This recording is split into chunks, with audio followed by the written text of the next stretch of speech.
Hey guys, it is TexAgs Rewind with Gabe Bock with a red cup.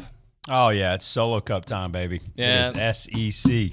SEC. Don't get in SEC trouble on week. the message boards, guys. We are breaking all things Oh, down. I'm going to get in trouble because this is Arkansas colors. Yeah, see? Red and white. You cannot drink Arkansas colors the week of Arkansas. Golly, that You're what right. a rookie You move. cannot. If you have a red car, you can't drive it. Sorry. I know. Just this is how it works here. Hey, on the show, we obviously we broke down the 2022 schedule. That's right. 4 straight road games in that one. OB and I got into that. Chris Landry on the offensive line. We know that's an area of emphasis that needs to be ready for Arkansas. We also had Damon West talking about his time in prison and playing at Kyle Field and how he became a motivational speaker, friends with Dabo, friends with Jimbo. He was great. And we had this guy. He's kind of our X factor. He talked about his X factor. Oh, my X factor is that offensive line. Yeah, they're going to have to be at least pretty good. If they're bad, A&M's going to have a tough time winning. But if they're at least pretty good, and I don't even know who the 5 are going to be, especially in what order. If they're at least pretty good, A&M wins this game. I think covers the 5. Tell them what to do. Watch the video. You got to smash the like No, button. not yet. That's later. Watch But the you know video. what? I set you up poorly. Okay, watch the video, and if you like it, smash the like button, and if you don't, complain on the message boards about Nuno. Yeah, please do. And do it about Gabe, too. But the 4 straight road games, you came in and you brought it to my attention. I had kind of written in my notes things I wanted to get into. Has that happened recently? Oh, I can't remember. Maybe it has. I just can't remember it, though. I remember in 2011, did they play? No, I think there was a home game between, it was LSU because I think they went up to Shreveport to play Louisiana Tech, then Ole Miss. And then I think they came home for LSU, I think. And then I think they played at Alabama and Mississippi State back-to-back, just like they're going to do next year. But no, I can't remember. Now, one of those is because it's Arkansas, right, up there. I mean, like you said, in Arlington. So they don't leave the state. But yeah, you don't play at Kyle Field for a month. I can't ever remember that. That is a long, long stretch and one I did not expect to see. But we'll kind of talk about that schedule here. I'll just kind of go over it. You open up at home September 3rd against Sam Houston State, then Appalachian State September the 10th, a week later, still at home.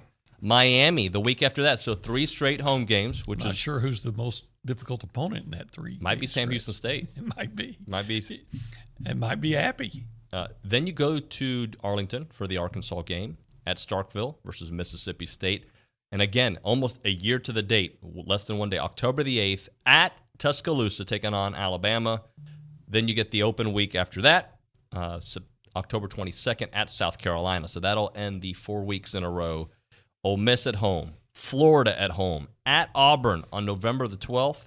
And then you have UMass at home and LSU at home. So I guess the final 5 weeks of the season, you have 1 road game. And if that is something if you can get through that brutal stretch of 4 games on the road in the middle against pretty good opponents out there, I think it's that is a tough schedule. It is.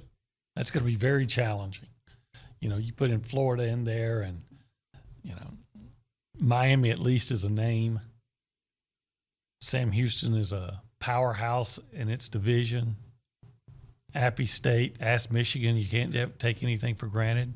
I think, did they not beat Tennessee a couple of years ago? That sounds right, yeah. And then who they play tough? Was it Miami you said recently that they played a couple weeks ago? Yeah. Miami beat them, I think, in the last minute. But it was, 25-23. It was in doubt.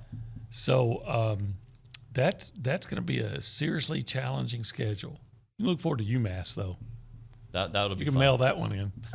You better be able to mail that one in. You can name that score today.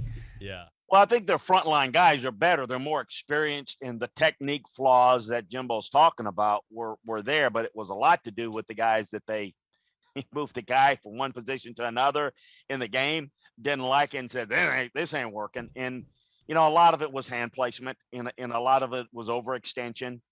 And that's where you whiff. And so when people say things like, man, they're getting whipped by that defensive front, and that defensive front's not very good. Well, it's not that the guys are not physically gifted, but if you're a big guy and you overextend and you got poor hand placement, you're going to get whiffed. I don't care who you are. I could me and my playing days have been over a long time ago, and I can sit there with a bad hip, bad knees, bad back, and still rush when you get guys overextended. So the concern is that you don't want any of your guys to struggle that much with technique, even if they're not the frontline guys, because you know what, you may have to go back to them. So I think here's what happens in games like that. You really extend your correction periods to where you work a lot on individual, because I think that was the biggest thing I saw. It's technique oriented. So your question is, do I think they can run the football? Well, the real question and the real answer is, how much better will this offensive line get? That will take you to the answer whether they're going to be able to run it. I think the backs are good, but and backs will make blocking better than blocking will make backs, but they work together. They're connected. And so how good that running game will be, to answer your question, is let's see how much better that offensive line gets with personnel, frontline personnel in there,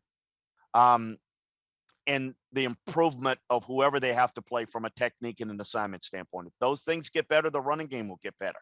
The degree of which they get better will be directly parallel that. Now, you can do things.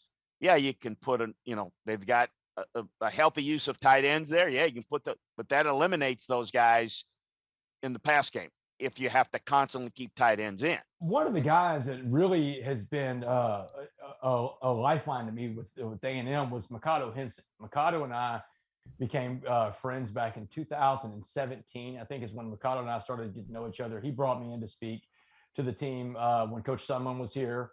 And then I got to meet Justin Moore. Justin Moore was another guy I met there.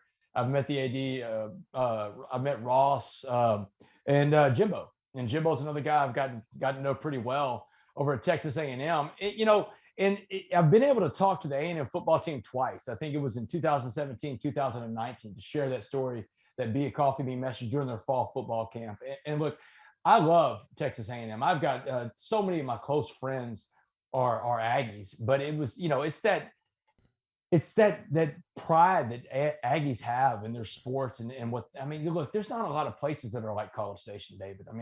You're in a magical place right now. You're in a place that other institutions and other programs would dream to have the kind of school spirit, the kind of pride that is at Texas A&M. So I always love when I get to go into College Station, because you can feel it when you're there. First down X factors, to me, it's easy. It's the guys up front.